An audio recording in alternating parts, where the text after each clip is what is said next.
घना हरा भरा जंगल, चारों तरफ ऊंचे ऊंचे पेड़, चहचहाते पक्षी और बहती हुई छोटी नदी। लेकिन आज जंगल का माहौल कुछ अलग है। खुशियों की जगह डर और खामोशी छाई हुई है। अचानक गुफा के अंदर से एक जोरदार दहाड़ सुनाई देती है। जंगल में आतंक और मीटिंग। जंगल के पुराने शेर ने घोषणा की है कि वह रोज एक जानवर खाएगा। सब डरे हुए हैं। लेकिन तभी चीकू, खरगोश और टर्बो कछुआ एक सीक्रेट मीटिंग बुलाते हैं। चीकू कहता है, हम अपनी जान नहीं देंगे। हम शेर को एक ऐसे जाल में फंसाएंगे जहां से वह कभी बाहर नहीं आ पाएगा। चीकू का मास्टर प्लान। चीकू शेर के पास जानबूझकर बहुत देरी से पहुंचता है। शेर, इतनी देर क्यों हुई? मैं तुम्हें अभी खा जाऊं। महाराज, गुस्सा थूक दीजिए। रास्ते में मुझे एक मैकेनिकल शेर मिला जिसने आपका रास्ता रोकने की हिम्मत की। वह कह रहा था कि असली शेर तो वह है क्योंकि उसके पास सुपर पावर है। चीकू कहता है, महाराज, वह आपको चुनौती दे रहा है कि अगर आप में दम है तो इस पोर्टल कुएं के अंदर आकर लड़ो। शेर गुस्से में चीकू के साथ एक पुरानी बावड़ी कुएं के पास पहुंचता है। टर्बो कछुए ने पहले ही कुएं के चारों ओर होलोग्राम प्रोजेक्टर्स लगा दिए थे।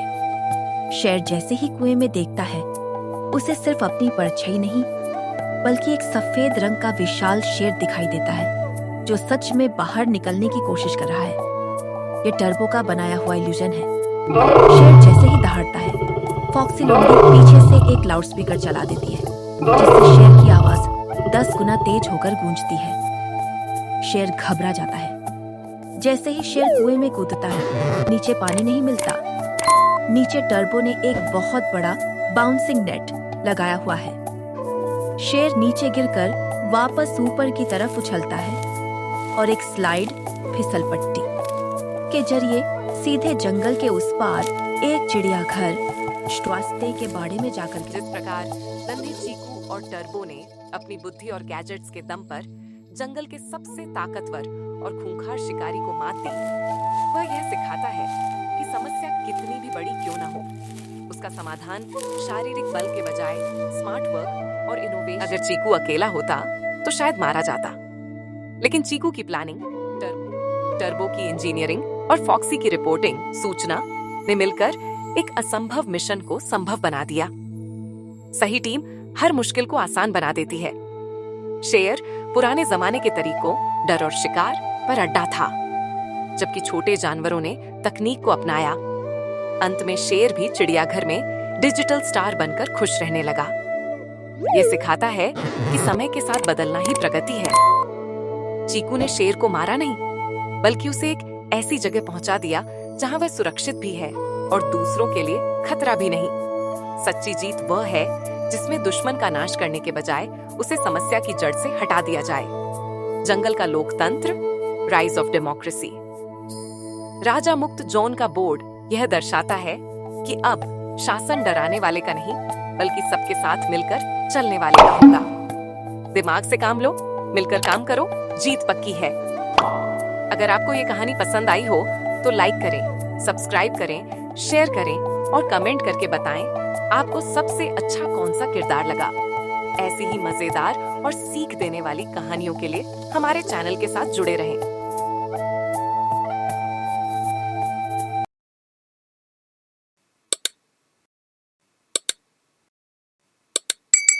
बहुत समय पहले की बात है।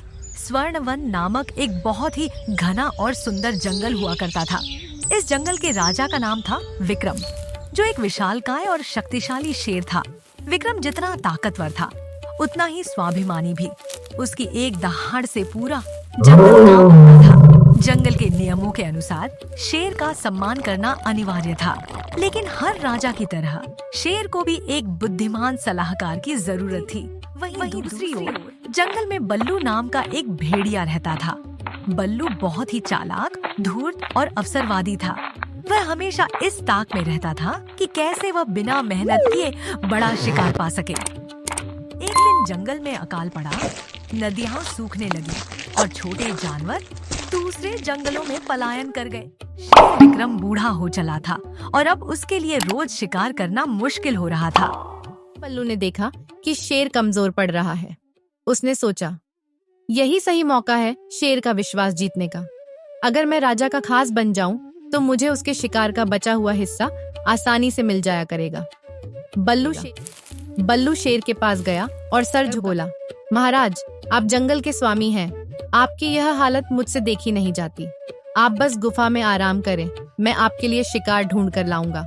शेर उसकी मीठी बातों में आ गया और उसने बल्लू को अपना मुख्य खोजकर्ता नियुक्त कर दिया। बल्लू ने अपनी बुद्धि का गलत इस्तेमाल करना शुरू कर दिया। वह छोटे जानवरों को डराता और उन्हें शेर की गुफा के पास ले आता। वह शेर से कहता कि ये जानवर उसकी बुराई कर रहे थे, इसलिए इन्हें सजा मिलनी चाहिए। शेर उन्हें खा जाता और बचा हुआ मांस बल्लू मजे से खाता। लेकिन बल्लू की नजर एक मोटे ताजे हिरण पर पड़ी। वह उसे अकेले खाना चाहता था। उसने शेर से झूठ बोला, महाराज, उत्तर की दिशा में एक बहुत बड़ा हाथी मरा पड़ा है, आप वहाँ जाइए। शेर वहाँ गया, लेकिन वहाँ कुछ नहीं था। वह थककर वापस आया और बहुत क्रोधित था। शेर को समझ आ गया कि बल्लू उसे धोखा दे रहा है। उसने बल्लू को सबक सिखाने की योजना बनाई। अगले दिन शेर ने बीमार होने का नाटक किया। जब बल्लू पास आया तो शेर ने उसे एक काम सौंपा। उसने कहा, बल्लू, मेरे कान में एक कीड़ा घुस गया है जो मुझे अंदर से काट रहा है। क्या तुम अपनी पतली नाक से उसे निकाल सकते हो? जैसे ही लालची बल्लू अपना सिर शेर के करीब ले गया, शेर ने उसे अपने पंजे से दबोच लिया। शेर की दहाड़, धूर्त भेड़िए, तूने सोचा था कि तू जंगल के राजा को अपनी उंगलियों पर नचाएगा? विश्वासघात की सजा सिर्फ मृत्यु है। शेर ने उसे मार डाला और पूरे जंगल यह संदेश दिया कि धोखे की बुनियाद पर खड़ी हुई सफलता कभी स्थायी नहीं होती। जंगल में फिर से शांति छा गई और सभी जानवर समझ गए कि एकता और ईमानदारी ही सुखी जीवन का आधार है।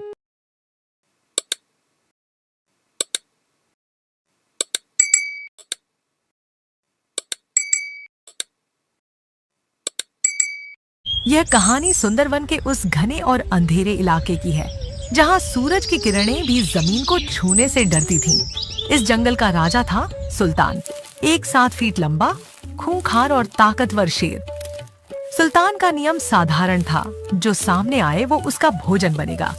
लेकिन इसी जंगल के एक दलदली कोने में रहता था कालू, एक भीमकाय जंगली सुअर, वाइल्ड बोर। कालू का वजन 250 किलो था। उसकी आंखें खून की तरह लाल थीं और उसके मुंह से निकले 2 नुकीले दांत, टस्क, किसी खंजर से कम नहीं थे। कालू सीधा साधा नहीं था, उसे अपनी ताकत का घमंड था और उसने पूरे जंगल में अपना आतंक मचा रखा था। एक दिन कालू को लगा कि सिर्फ कीचड़ में रहना। उसने जंगल के शाकाहारी जानवरों को धमकाना शुरू किया। उसने हिरणों के झुंड को घेर लिया। हिरण डर गए। उसने हिरणों के झुंड को घेर लिया और कहा, आज से तुम लोग जो भी हरी घास चरोगे, उसका आधा हिस्सा मुझे दोगे, वरना मेरे ये दांत तुम्हारी छाती के पार होंगे। हिरण डर गए, बल्कि जंगल के लोमड़ियों के साथ हाथ मिला लिया। लोमड़ियां शेर सुल्तान की जासूसी करती थीं और कालू को बताती थीं कि शेर किस तरफ शिकार करने गया है। कालू उस इलाके के बाकी जानवरों को लूट लेता था। शेर का खौफ अब सुअर के आतंक के सामने फीका पड़ने लगा था। जंगल के बुजुर्ग भालू बलराज को कालू का यह रवैया पसंद नहीं आया। बलराज ने गुपचुप तरीके से शेर सुल्तान के पास जाकर गुहार लगाई। महाराज, आपकी सल्तनत में एक सुअर ने समानांतर सरकार बना ली है। वह खुद को जंगल का नया राजा कहता है। गुस्से से दहाड़ा और ढूंढने निकला, लेकिन यहाँ एक ट्विस्ट हुआ। बलराज भालू असल में डबल क्रॉस कर रहा था। उसने कालू को पहले ही बता दिया था कि शेर आ रहा है और उसने रास्ते में दलदल के ऊपर सूखी घास बिछाकर एक प्राकृतिक गड्ढा तैयार कर रखा था। जैसे ही सुल्तान तेजी से झपटा, वह सीधे उस दलदली गड्ढे में गिर गया। कालू ने ऊपर से हंसते हुए शेर पर भारी पत्थर बरसाए। सुल्तान जख्मी हो गया और उसे अपनी जान बचाकर वहां से भागना पड़ा। राजा की इस हार से पूरे जंगल में सुअर का आतंक 7वें आसमान पर पहुंच गया। सुल्तान अपनी गुफा में बैठकर अपनी चोटों को चाट रहा था और बदले की आग में जल रहा था। कालू ने खुद को अघोषित राजा मान लिया था। तभी चतुर ने पासा पलटा। चतुर को लगा कि अगर सुअर राजा बन गया तो वह सबको मार डालेगा। चतुर रात के अंधे सुअर को हराना है तो ताकत से नहीं, उसकी कमजोरी से मारो। वह कल रात बूढ़े बरगद के पास शराब जैसे नशीले महुए के फल खाकर सोएगा, वही सही मौका होगा। कालू बेवकूफ नहीं था। उसने चतुर लोमड़ी की बातें सुन ली थी। उसने महुए के ढेर के पीछे एक खतरनाक कांटेदार झाड़ियों का घेरा खुद तैयार किया था और खुद पेड़ के ऊपर चढ़कर बैठ गया। हाँ, एक भारी भरकम सुअर ने छलांग लगाकर मचान बना लिया था। रात के ठीक 12 बजे जब आसमान में काली घटाएं थी, सुल्तान दबे पांव बरगद के पेड़ के पास पहुंचा। उसे लगा कालू नीचे सो रहा है। जैसे ही सुल्तान ने छलांग लगाई, वह सीधे कांटों के जाल में फंस गया। कांटे उसकी खाल में चुभ गए और वह दर्द से कराह उठा। उसी पल पेड़ के ऊपर से 250 किलो का कालू सीधे शेर की पीठ पर कूदा। धड़ाम! जंगल का सबसे भयानक युद्ध शुरू हो गया। सुल्तान ने अपने पंजों से कालू के चेहरे को नोच डाला, जिससे कालू की एक आंख फूट गई। दर्द से पागल हुए कालू ने अपने दोनों खंजर जैसे दांत सुल्तान के पेट में घुसा दिए और ऊपर की तरफ खींच दिया। सुल्तान की दहाड़ से पूरा सुंदरवन कांप उठा। शेर ने सुअर की गर्दन पकड़नी चाहिए, लेकिन सुअर की मोटी चमड़ी और कीचड़ की परत के कारण उसके दांत फिसल गए। कालू ने पूरी ताकत से अपने सिर से शेर की छाती पर वार किया। शेर की पसलियां टूटने की आवाज साफ सुनाई दी। सुल्तान जमीन पर गिर पड़ा। उसका खून तेजी से बह रहा था। कालू ने कोई रहम नहीं दिखाया। उसने अपने नुकीले दांतों से शेर के गले को तब तक रौंदा जब तक कि जंगल के राजा सुल्तान की सांसें हमेशा के लिए थम नहीं गई। शेर मर चुका था। सुअर ने जंगल के सबसे बड़े शिकारी को ढेर कर दिया था। सुल्तान को हराने के बाद कालू का रूप पूरी तरह बदल चुका था। उसकी दोनों आंखों में अब पहले से भी ज्यादा खतरनाक चमक थी और उसके चेहरे पर क्रूरता साफ दिखाई देती थी। अब वह सिर्फ एक हिंसक जानवर नहीं रहा था, बल्कि पूरे जंगल पर डर और आतंक से राज करने वाला एक निर्दयी तानाशाह बन चुका था। उसकी दहाड़ सुनते ही छोटे बड़े सभी जानवर कांप उठते थे, क्योंकि कालू अब पहले से कहीं ज्यादा खूंखार और बेरहम हो चुका था। अब उसे किसी से भी डर नहीं लगता था। उसे लगने लगा था कि पूरे जंगल में उसे हराने की ताकत किसी के पास नहीं है, और यही घमंड उसे पहले से भी ज्यादा खतरनाक बना रहा था। शाकाहारी या मांसाहारी नहीं है, सब मेरे गुलाम हैं। उसने लोमड़ियों को आदेश दिया कि वे रोज सुबह उसके लिए ताजा शिकार ढूंढ कर लाएं, चाहे इसके लिए उन्हें अपने ही बच्चों की बलि क्यों न देनी पड़े। पूरा जंगल अब शेर के राज को याद करके रो रहा था, क्योंकि शेर भूखा होने पर ही मारता था, लेकिन यह सुअर सिर्फ मजे के लिए जान ले रहा था। तभी सुंदरवन की सीमा पर एक नई हलचल हुई। सुल्तान का छोटा भाई विक्रम, जो पड़ोसी पहाड़ी जंगल का सबसे खूंखार शेर माना जाता था, अपने भाई की मौत का बदला लेने के लिए सुंदरवन की सीमा में दाखिल हो चुका था। उसके साथ थे 100 भेड़ियों का एक वफादार झुंड। कालू को इस बात का पता चल चुका था। उसने भागने के बजाय पूरे जंगल के हाथियों को जबरदस्ती अपने साथ मिला लिया था और उन्हें सेना का साथ दिया तो वह उनके बच्चों को मार डालेगा। अब यह सिर्फ बदले की लड़ाई नहीं थी, यह सुंदरवन के भविष्य की जंग बन चुकी थी। दोनों सेनाएं आमने सामने खड़ी थी। एक तरफ था घायल लेकिन क्रूर सुअर कालू अपनी हाथी और लोमड़ी सेना के साथ, और दूसरी तरफ था बदला लेने आया शेर विक्रम अपनी भेड़ियों की फौज के साथ। बिजली कड़की, बारिश शुरू हुई और दोनों एक दूसरे की तरफ झपट। मूसलाधार बारिश और कड़कती बिजली के बीच सुंदरवन का यह महायुद्ध शुरू हो गया। तरफ से 100 भेड़ियों की फौज दहाड़ते हुए बढ़ी, तो दूसरी तरफ से कालू के इशारे पर लोमड़ियों का झुंड और डरे हुए हाथी आगे आए। तभी भेड़ियों का सरदार धीरे धीरे आगे बढ़ा। उसकी आंखों में डर नहीं बल्कि सच्चाई का गुस्सा था। वह सीधे विशाल हाथी राजा ऐरावत के सामने आकर जोर से गिरजा। ऐरावत, कालू हम सबका इस्तेमाल कर रहा है। उसे सिर्फ अपनी ताकत और डर फैलाने की चिंता है। अगर यह सच है तो हाथी अब इस अन्याय का हिस्सा नहीं बनेंगे। सभी हाथी तुरंत युद्ध से अलग हो जाओ। जिस युद्ध में मासूमों का खून बहे वह बहादुरी नहीं, अत्याचार होता है। कालू की आंखों में गुस्सा और पागलपन साफ दिखाई दे रहा था। हाथियों के पीछे हटते ही उसका चेहरा क्रोध से विकृत हो गया। वह एक ऊंची चट्टान पर चढ़ा और पूरी ताकत से दहाड़ा। कोई मुझे नहीं रोक सकता, मेरी सेना बाहर आओ। कालू राजा की जय हो। आज सुंदरवन डर से नहीं साहस से जीतेगा। हमला करो। कालू, तुम्हारा आतंक अब खत्म होने वाला है। आसमान में अचानक तेज हवाएं चलने लगी। ऊंचे पेड़ों के ऊपर चील और बाज गोल गोल उड़ते हुए जोर से चिल्लाए, जंगल की रक्षा करो। उनकी आवाज सुनते ही पूरे जंगल में नया साहस भर गया। हाथी, शेर, भेड़िए, हिरण और बाकी सभी जानवर, हाथी, शेर, भेड़िए, हिरण और बाकी सभी जानवर एक साथ आगे बढ़े। अब कोई अकेला नहीं था। एकता की जीत होगी। कालू पहली बार पूरी तरह घबरा गया। उसकी आंखों में डर साफ दिखाई दे रहा था। वह पीछे हटते हुए कांपती आवाज में बोला, नहीं, ये नहीं हो सकता। लेकिन अब बहुत देर हो चुकी थी। शेर विक्रम बिजली की तरह छलांग लगाकर आगे बढ़ा। पूरा जंगल उसकी दहाड़ से गूंज उठा। यह सुंदरवन है, यहाँ अन्याय ज्यादा देर तक नहीं टिकता। विक्रम के अंतिम वार के साथ ही कालू जमीन पर गिर पड़ा। उसकी सेना डरकर जंगल से भागने लगी। धीरे धीरे युद्ध का शोर शांत हो गया। सूरज की रोशनी बादलों के बीच से निकलकर पूरे जंगल पर चमकने लगी। सभी जानवर एक दूसरे को देखकर मुस्कुराने लगे, क्योंकि आखिरकार सुंदरवन में फिर से शांति लौट आई थी। डर और आतंक ज्यादा समय तक नहीं टिकते। जो दूसरों को डराकर राज करता है उसका अंत जरूर होता है। अगर आपको यह कहानी पसंद आई हो तो हमारे चैनल को सब्सक्राइब करें, वीडियो को लाइक और शेयर करें।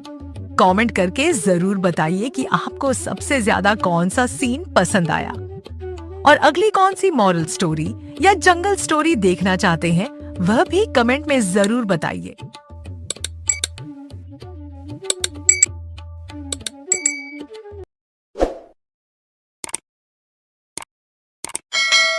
एक घने और रहस्यमयी जंगल में शेर सिंह नाम का एक शक्तिशाली शेर राजा रहता था। उसकी दहाड़ सुनकर पूरा जंगल कांप उठता था। लेकिन इतने शक्तिशाली राजा के दिल में एक गहरा दुख छिपा था। उसकी पहली पत्नी की मृत्यु कई साल पहले हो चुकी थी। पीछे रह गया था उसका छोटा और मासूम बेटा छोटू। छोटू बहुत भोला, दयालु और समझदार शेर शावक था। उसकी आंखों में हमेशा अपनी माँ की यादें तैरती रहती थी। शेर सिंह अपने बेटे से बहुत प्यार करता था, लेकिन जंगल की जिम्मेदारियों और शिकार में व्यस्त रहने के कारण वह छोटू को पूरा समय नहीं दे पाता था। कुछ समय बाद छोटू की देखभाल के लिए शेर सिंह ने दूसरी शादी कर ली। नई शेरनी का नाम था माया। शुरुआत में माया ने बहुत प्यार और मिठास दिखाई। वह छोटू के सामने मीठी बातें करती, उसे गोद में उठाती और सबके सामने एक अच्छी माँ बनने का नाटक करती। शेर से लगा कि अब उसका बेटा सुरक्षित हाथों में है। लेकिन जैसे ही शेर सिंह शिकार पर जंगल के दूर इलाकों में जाता, माया का असली चेहरा सामने आ जाता। माया मन ही मन छोटू से नफरत करती थी। उसे लगता था कि छोटू बड़ा होकर जंगल का राजा बनेगा और उसके अपने बच्चों को कोई महत्व नहीं मिलेगा। यही जलन धीरे धीरे क्रूरता में बदल गई। सुबह होते ही माया अपने बच्चों को स्वादिष्ट भोजन खिलाती। ताजा मांस, मीठे फल और ठंडा पानी। छोटू के हिस्से में आता था सूखा बचा कुचा खाना। कई बार तो उसे भूखा ही सोना पड़ता था। इतना ही नहीं, माया छोटू से कठिन काम करवाती। कभी उसे तपती धूप में मीलों दूर नदी से पानी लाने भेजती, तो कभी कांटों से भरी झाड़ियों को साफ करने का आदेश देती और छोटू के छोटे छोटे पंजे घायल हो जाते, लेकिन वह बिना शिकायत सब काम करता रहता। दूसरी ओर माया के अपने बच्चे पूरे दिन खेलते, आराम करते और छोटू का मजाक उड़ाते। शाम को जब शेर सिंह वापस लौटता, तब माया तुरंत रोने का नाटक शुरू कर देती। का बेटा बहुत बदतमीज हो गया है। यह मेरी बात बिल्कुल नहीं मानता, मेरे बच्चों को भी परेशान करता है। शेर सिंह अपनी पत्नी की बातों पर विश्वास कर लेता। वह छोटू को डांट देता, जबकि छोटू चुपचाप सिर झुकाकर सब सुनता रहता। छोटू चाहता तो अपने पिता को सच्चाई बता सकता था, लेकिन वह जानता था कि अगर उसने माया की शिकायत की तो उसके जाने के बाद माया और भी ज्यादा अत्याचार करेगी। इसलिए वो हर दर्द अपने दिल में छिपाकर सहता रहा। धीरे धीरे छोटू पहले से ज्यादा शांत और मजबूत बनता गया। उसके अंदर सहनशीलता, समझदारी और धैर्य बढ़ता गया। जंगल के कुछ बूढ़े जानवर उसकी अच्छाई देखकर मन ही मन कहते, यह छोटा शावक एक दिन बहुत महान राजा बनेगा। एक दिन जंगल के राजा बूढ़े हाथी दादा ने एक बड़ी सभा बुलाई। उन्होंने घोषणा की, सबसे ज्यादा धैर्य, दया और समझदारी दिखाएगा, उसे जंगल का युवा रक्षक बनाया जाएगा। माया ने अपने बच्चों को सजाकर सभा में भेज दिया, घर के कामों में लगा दिया। फिर भी छोटू ने हार नहीं मानी। काम खत्म करने के बाद वह चुपचाप जंगल गया। रास्ते में उसने एक भटके हुए खरगोश को सही रास्ता दिखाया। परेशान बूढ़े हिरण को नदी से पानी लाकर पिलाया। उसने एक घायल पक्षी की भी मदद की। छोटू की दयालुता और नेक दिल स्वभाव देखकर पूरे जंगल के जानवर उससे प्रभावित हो गए। जब सभा में हाथी दादा ने पूछा कि सबसे अच्छा बच्चा कौन है, आइन तो पूरे जंगल के जानवर एक साथ चिल्लाए, छोटू। शेर सिंह को उस समय अपनी गलती का एहसास हुआ। उसने देखा कि उसका बेटा कितना नेक है और उसकी दूसरी पत्नी कितनी कपटी। उसने माया को सबक सिखाया और उसे जंगल से बाहर कर दिया। छोटू को अपने पिता का प्यार और सम्मान वापस मिल गया। शेर सिंह ने माया को चेतावनी देकर छोड़ तो दिया, लेकिन माया इतनी आसानी से हार मानने वाली नहीं थी। उसे इस अपमान का बदला लेना था। उसने जंगल के बाहर के शिकारी कुत्तों के झुंड के साथ हाथ मिला लिया और जंगल में छोटू और शेर सिंह के खिलाफ साजिश रचने लगी। माया ने सीधे हमला करने के बजाय जंगल के जानवरों के बीच छोटू के खिलाफ अफवाहें फैलानी शुरू कर दी। उसने जंगल में यह बात फैला दी कि छोटू ने जंगल की शांति भंग की है। छोटू बाहर के जानवरों से मिलकर अपने पिता के सिंहासन को हथियाना चाहता है। जंगल के कुछ सीधे सादे जानवर उसकी बातों में आ गए। धीरे धीरे छोटू का सामाजिक बहिष्कार होने लगा। जो जानवर कल तक छोटू की तारीफ करते थे, वे अब उससे आंखें चुराने लगे। छोटू फिर अकेला पड़ गया। छोटू ने देखा कि उसका पिता भी लोगों की बातों से भ्रमित होने लगा है। शेर सिंह को लगा कि शायद उसके बेटे में सच में बदलाव आ गया है। छोटू ने कोई सफाई नहीं दी। उसने सोचा, मेरे पिता को मुझ पर भरोसा ही नहीं, तो सफाई देने का क्या फायदा। उसने जंगल छोड़ने का फैसला किया। वह चुपचाप अपनी गुफा से निकलकर दूर अंधेरी घाटी की ओर चल दिया, जहाँ कोई नहीं जाता था। यही छोटू जंगल से गया, जंगल की सुरक्षा व्यवस्था ढीली पड़ गई। माया ने अपनी चाल पूरी कर ली थी। एक रात उसने उन शिकारी कुत्तों को बुलाकर शेर सिंह की गुफा पर हमला करवा दिया।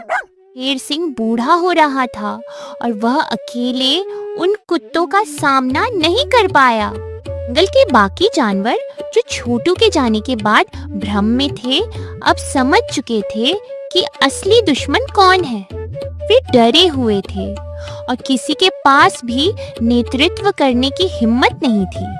तभी दूर से दहाड़ सुनाई दी। यह दहाड़ किसी और की नहीं बल्कि छोटू की थी। उसने अंधेरी घाटी में अकेले रहकर खुद को इतना शक्तिशाली बना लिया था कि उसकी दहाड़ से पूरी घाटी कांप उठी। छोटू बिजली की गति से वापस आया। एक पल सोचे, वह युद्ध के मैदान में कूद पड़ा। उसने अपनी बहादुरी से शिकारी कुत्तों को खदेड़ दिया और अपनी शक्ति का प्रदर्शन किया। माया, जो एक पेड़ के पीछे छिपकर तमाशा देख रही थी, अब पकड़ी गई। शेर सिंह ने जब अपने बेटे को अपनी जान बचाते देखा तो उसकी आंखों में आंसू आ गए। उसने भरे गले से कहा, बेटा, मैंने तुम्हें समझने में बहुत बड़ी गलती की। एक माँ का जो प्यार तुम्हें मिलना चाहिए था, मैं तुम्हें वह भी नहीं दे पाया। जब तुम्हें मेरे सहारे की सबसे ज्यादा जरूरत थी, तब मैं तुम्हारे दर्द को देख ही नहीं पाया। मुझे माफ कर दो बेटा। आज मुझे एहसास हुआ कि तुम सिर्फ मेरे बेटे नहीं बल्कि मेरे गर्व हो। छोटू ने माया से कोई बदला नहीं लिया। उसने उसे एक आखिरी मौका दिया और जंगल की सफाई व सुरक्षा की जिम्मेदारी सौंप दी। माया को अपनी गलतियों का एहसास हुआ और वह बदलने लगी। धीरे धीरे जंगल में फिर से शांति लौट आई और छोटू सबका प्रिय राजा बन गया। हर सौतेली माँ बुरी नहीं होती, लेकिन जो बच्चों में भेदभाव करती है वह सबसे बड़ा अन्याय करती है। सच्चा परिवार वही होता है जहाँ प्यार, समानता और अपनापन हो।